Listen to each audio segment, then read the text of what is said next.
So they took charge of Jesus. He went out carrying his cross and came to the place of the skull, as it is called. In Hebrew it is called Golgotha.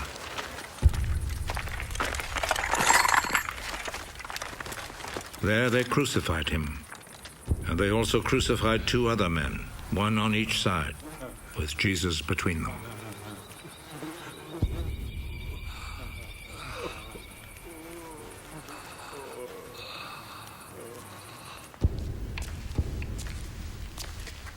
Pilate wrote a notice and had it put on the cross. Jesus of Nazareth, the King of the Jews, is what he wrote.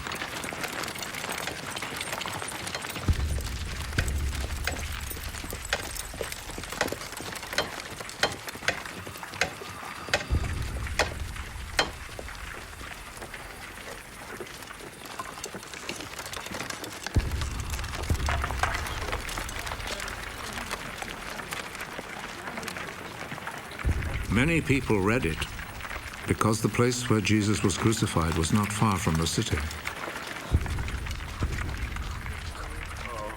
The notice was written in Hebrew, Latin, and Greek.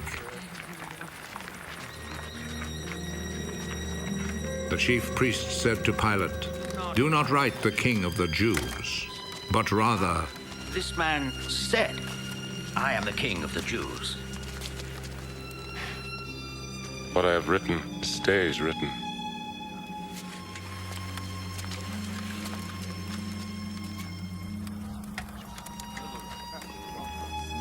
After the soldiers had crucified Jesus, they took his clothes and divided them into 4 parts, 1 part for each soldier.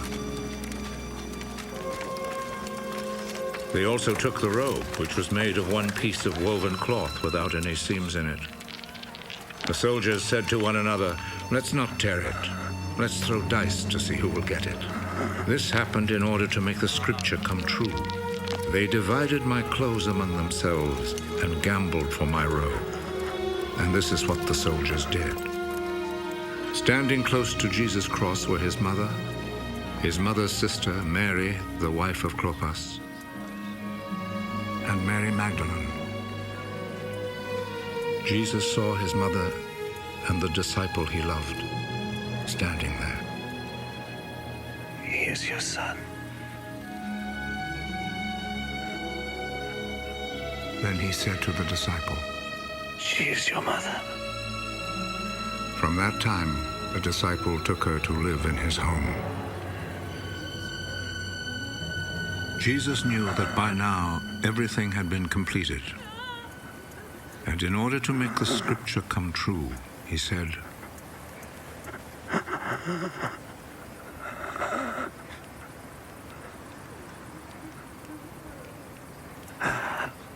"I am thirsty." A bowl was there, full of cheap wine. So a sponge was soaked in the wine, put on a stalk of hyssop, and lifted up to his lips.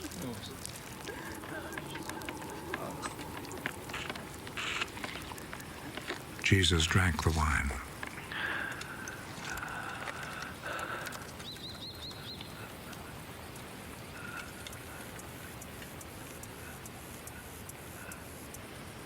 "It is finished."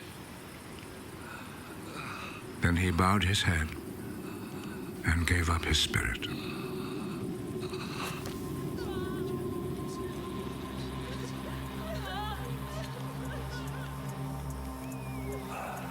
Then the Jewish authorities asked Pilate to allow them to break the legs of the men who had been crucified and to take the bodies down from the crosses.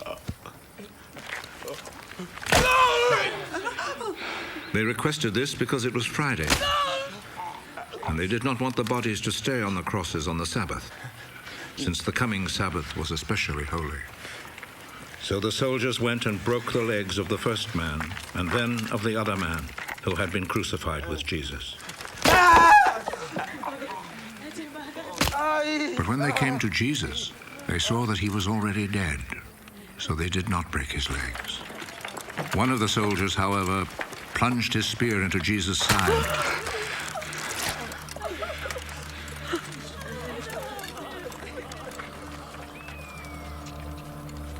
And at once, blood and water poured out.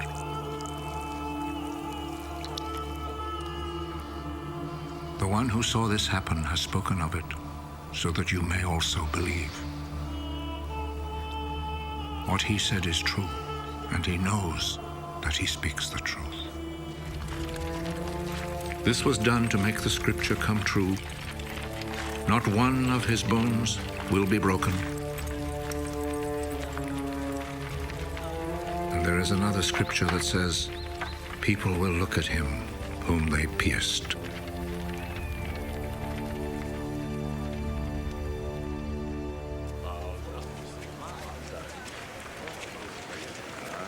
After this, Joseph, who was from the town of Arimathea, asked Pilate if he could take Jesus' body. Joseph was a follower of Jesus, but in secret because he was afraid of the Jewish authorities. Pilate told him he could have the body, so Joseph went and took it away.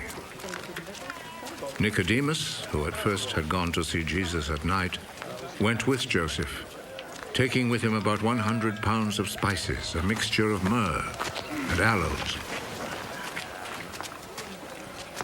The two men took Jesus' body and wrapped it in linen cloths with the spices, according to the Jewish custom of preparing a body for burial. There was a garden in the place where Jesus had been put to death, and in it there was a new tomb where no one had ever been buried. Since it was the day before the Sabbath, and because the tomb was close by, they placed Jesus' body there.